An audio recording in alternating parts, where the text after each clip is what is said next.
You find me on the East Coast Main Line, and today I'm starting the journey at Potters Bar Station. Because today we shall be carrying on our journey of visiting every single station on the East Coast Main Line between London King's Cross and Edinburgh Waverley. And today's video is going to be from Potters Bar to Welwyn Garden City. Hopefully you can join me as we wait for our first train to take us to Brookmans Park.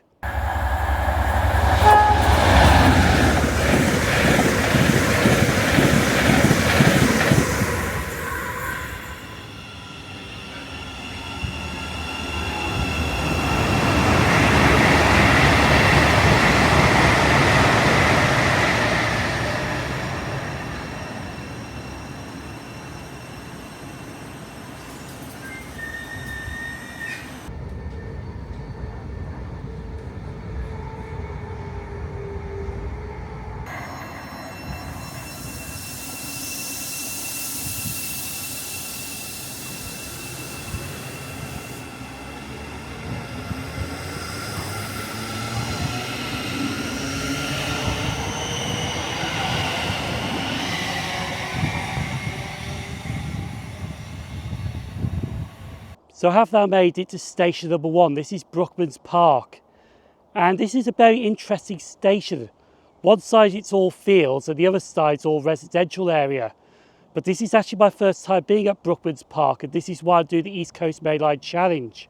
Because there's stations like Brookmans Park and some stations further up the line that I have not been to yet.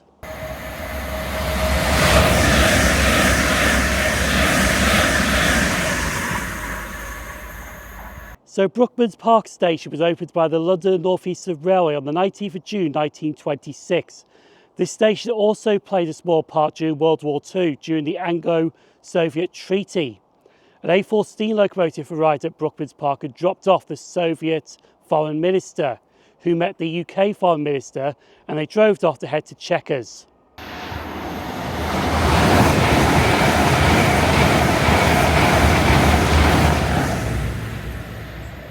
Brookmans Park also has a very nice ticket office as well.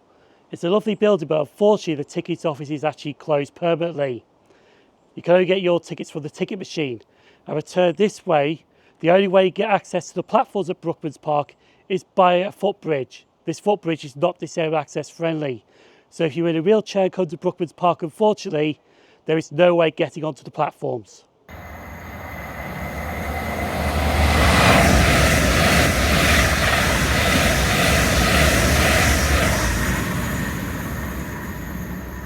So there's one thing I have noticed with Brookmans Park. It's like the other stations between Alexander Palace and Hadley Wood. Platforms 1 and 4 are for the suburban services between Moorgate and Welwyn Garden City, and platforms 2 and 3 are the fast line. And if you come down this end of the platform, they're blocked off with this white fencing. However though, if we go to the north end of the platform, the fence stops here, because beyond here, there is no fencing after this point. Anyway, we shall be leaving Brookmans Park on the next train, and we're going to head to Welham Green.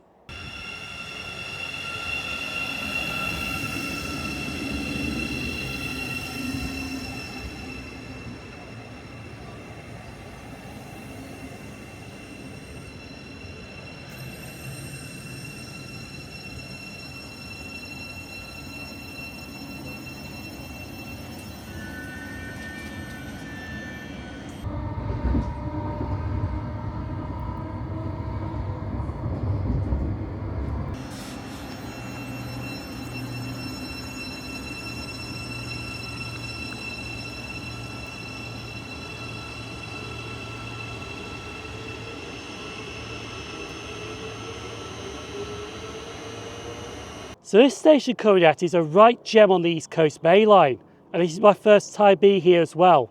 This is Welham Green, and it's a very interesting layout because Welham Green only has 2 platforms on the slow lines of the East Coast Main Line. I think this is the first station out of London King's Cross I've seen a railway station with just 2 platforms on the East Coast Main Line. The only thing that I don't like about this station is how narrow the platforms are here. But to be honest, that's not really a big issue.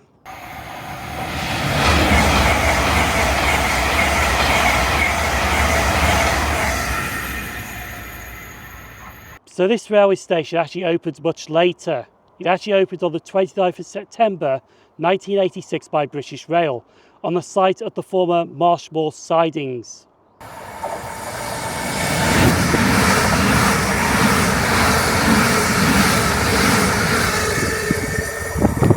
Also, this railway station also has a claim to fame because this was also the first station that was fitted with the APTIS ticket machine. Because before, tickets used to be like the old rectangle cardboard tickets. And also Welham Green is another station that is not disabled access friendly. The only way to get down onto the platforms is using the steps. I do tell a lie about this railway station not being disabled access friendly. So right behind me here is the car park, but if I turn this way, there is a ramp to take you onto the platform here. Unfortunately, it's only for one platform. It can only go towards Hatfield on this.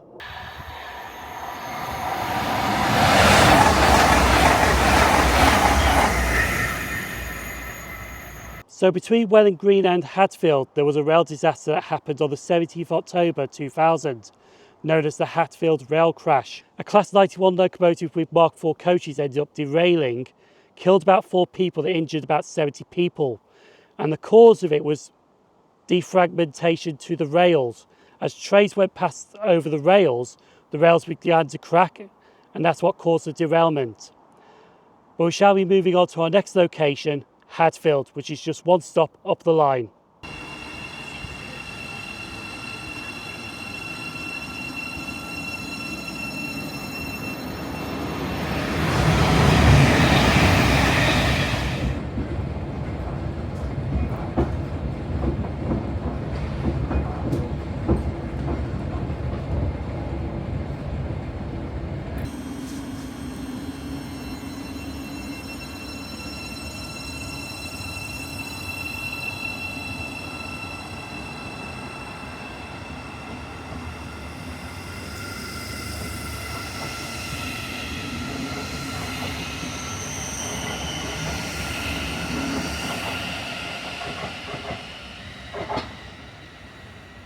So we have now reached the penultimate station. This is Hatfield.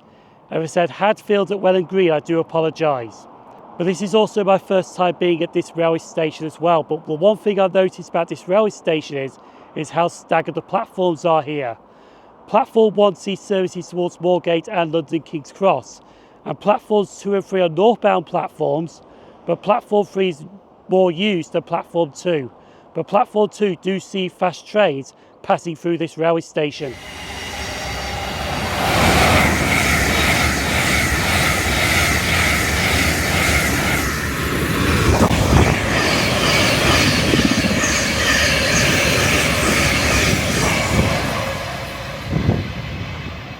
Now, unlike the other 2 railway stations we looked at today, Hatfield station opened much earlier.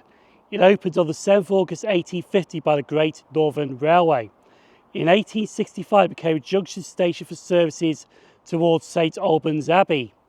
Now that line closed in 1968. St Albans Abbey station is still open, but however you can walk that line because it's part of the Albans Way.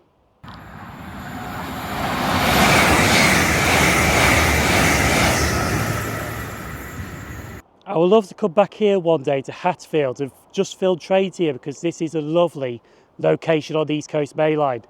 But unfortunately I have to carry on my journey, so the final station we're going to is Welwyn Garden City. So we're going to wait for the next train to arrive now and let's head to Welwyn Garden City.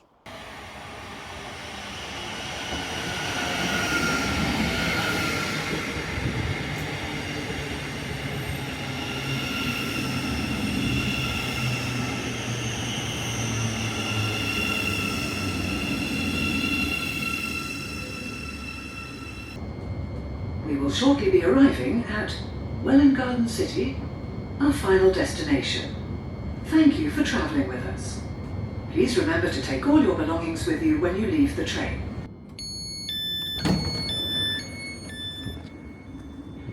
So we have now made it to Welwyn Garden City, and this station area came about in the 1920s because it's one of the Garden City towns that were built. Also, this station does remind me of Doncaster a little bit, so I could call this Mini Doncaster. Just the layout, how it looks. But the one thing I do notice about this railway station is In the platform, it's bricked in, it's the Network South East logo. That really does look gorgeous.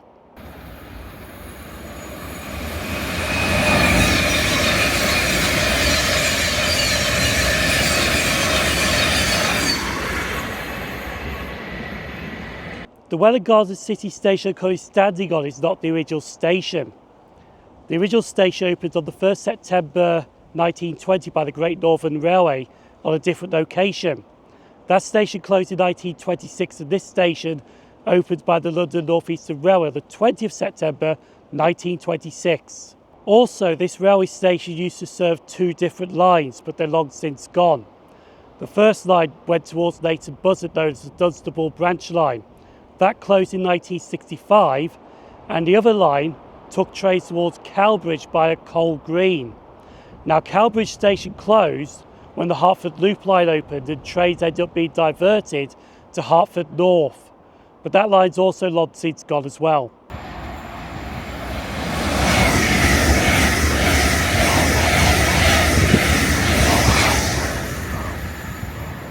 So the railway stations we have visited today have really been wonderful to see and very quirky. I do like them. Welwyn Garden City, I have been here before, to be honest with you. Now, originally I was supposed to go to Stevenage, but there was a signal failure this morning between Chedington and Tring on the West Coast Main Line, and I got into London 2.5 hours later. So I'm going to end the video here by showing the playlist of the East Coast Main Line. Feel free to give that a click. People on screen now, YouTube channel members and Patreon supporters, thank you for supporting the channel. I've been SimOnTrains, thanks for watching. I'll see you for a new journey next Sunday down the line.